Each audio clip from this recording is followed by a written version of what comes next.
What's going on, everybody? My name is Seth and this is Sean, and we are back again with his Procharged 1997 Mustang Cobra that we got for less than $10,000 at this point now, like what, 7 months ago? Yeah, it's been about 6-7 months now. It's been a while. So in today's video, we're slapping this puppy on the dyno, seeing how much power it makes to the rear tires, and just overall the condition and health of the car. In the last video you saw, we broke down what everything was wrong with it, and now we're gonna really see what really is wrong with the engine and drivetrain. So without further ado, let's get into it and break everything down. 1, 2, 3!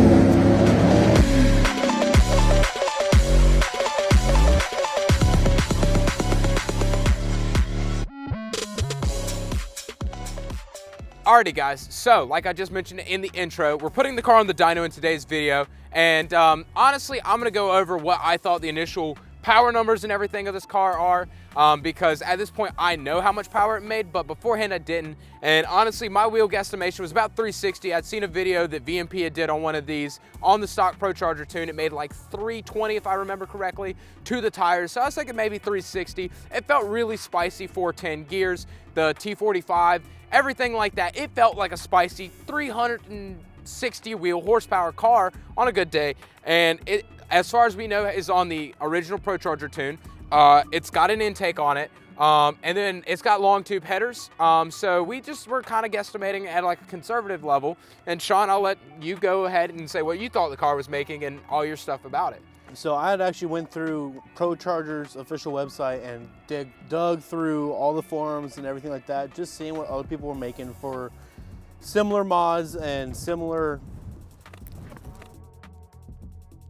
We just threw my iPhone 16 Pro Max on the ground and destroyed a DJI transmitter that cost like $300. So subscribe to the channel because I'm gonna be broke making content. Anyway, Sean, continue. So as I was saying, I went through Procharger's official website and was doing all the digging through forums and everything like that, and I was seeing everyone was making anywhere between 420 to 450 wheel, and some of them were on a little bit more of a spicy custom tune. And this car has, after I did some digging, Procharger was purchased in July of 2003, and it sat for about the car sat for about 15 years, really truly. So I was estimating about the 400 horsepower range, as long as everything went smoothly. Yeah, so we were kind of about like 350 to 400 is what we were expecting.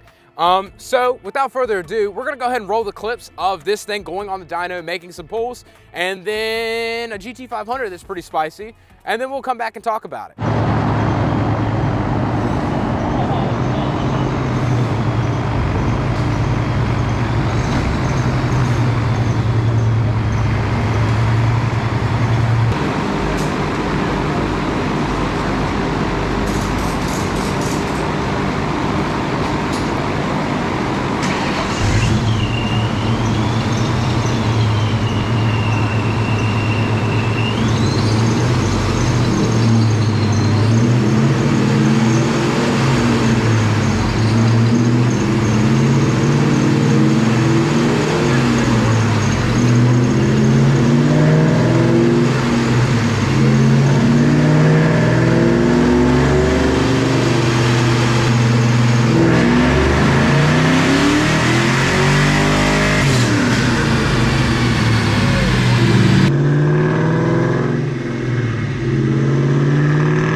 I love that. There was a lot of fuel that I just got hit by.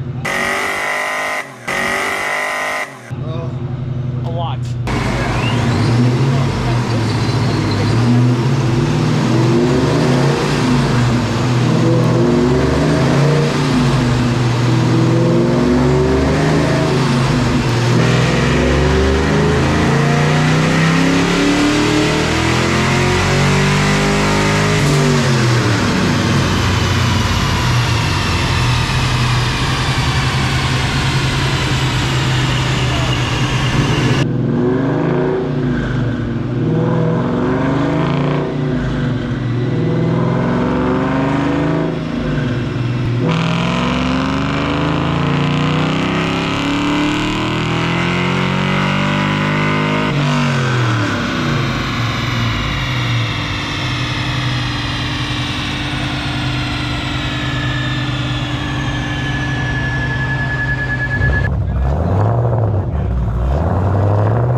Alrighty, so after those clips, you could see the car runs really rich, blows a lot of black smoke out of the pipes, and it does spin a lot. He was spinning on the dyno pretty much both pulls, and then it had a little bit of a heating issue, which we'll address in later videos. But at that time, it has been somewhat fixed. It's still an issue, but it's been better. So yeah, so it has some issues on the dyno that were clearly shown. But Sean, you want to say the power number that it made? So first pull, it made 276 wheel. Dud. And I thought I had a bad motor, and everyone was like, holy crap, that's not good. Then they pulled me aside like, hey, you were spinning real bad. We're gonna drop tire pressure more. I said, perfect, go ahead. They dropped them down to about 15 PSI. Still spinning on the dyno, it made 385 wheel.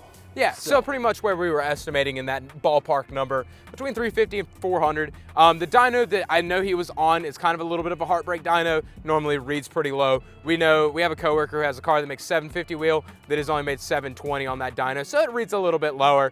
But it's still pretty good estimate. I'm personally not a dyno number person. I have a twin turbo car. I care such little about dyno numbers. I just care about getting gapped by Hellcats. So yeah, I mean, dyno numbers, you know, are okay, but the real thing is this car puts you back pretty hard, and it's really fun to drive on the street. And honestly, for this chassis, that's a lot of power. I don't care what anybody says, SN95/new edges, 400 wheel horsepower is really fun in. You don't get in crazy amount of trouble, but it will kill you and put you in a ditch and do Mustang things. So it's a great power level to be at. And honestly, for a kit that this old, old of a design, and it's only on like what, 6 PSI of boost technically is what it's supposed to be? It's supposed to be making 6 pounds of boost, but based off of everything that we've been seeing, my boost gauge is accurate and it's only making 2 pounds right now. Yeah, so there's a lot left in the tank. The car does need to be going over fuel system and everything. Why is it so windy in North Carolina right now? But anyways, there's a lot that's left in the tank on the car. It needs a fuel system and needs a retune with a modern tune in it. It needs to be put on a dyno and actually really ran through with a proper tire on the back of it. Like you'll see, there's been some other adjustments like gear ratios and a few other things that have been made to the car that probably are gonna affect the number that it makes. But for right now, it's a very solid number. It's what we're taking to pits literally next week as far as how it sits power-wise, and so I think it's gonna be great. So, like I said, guys, it's a fun car, fun chassis. Anything else you want to say, Sean? I'm ready to get my cooling issues fixed. Yeah, she heats up a little bit, and you'll see that in later videos. But yeah, guys, that's pretty much going to be all for today's video with dynoing the Procharged Mustang, showing you pretty much what you get for the money with the kit. And like I said, it's pretty base, pretty conservative. So yeah, guys, without further ado, hope y'all have a great rest of y'all's day. Peace out, and I'll see you next time. Hopefully I won't break my phone.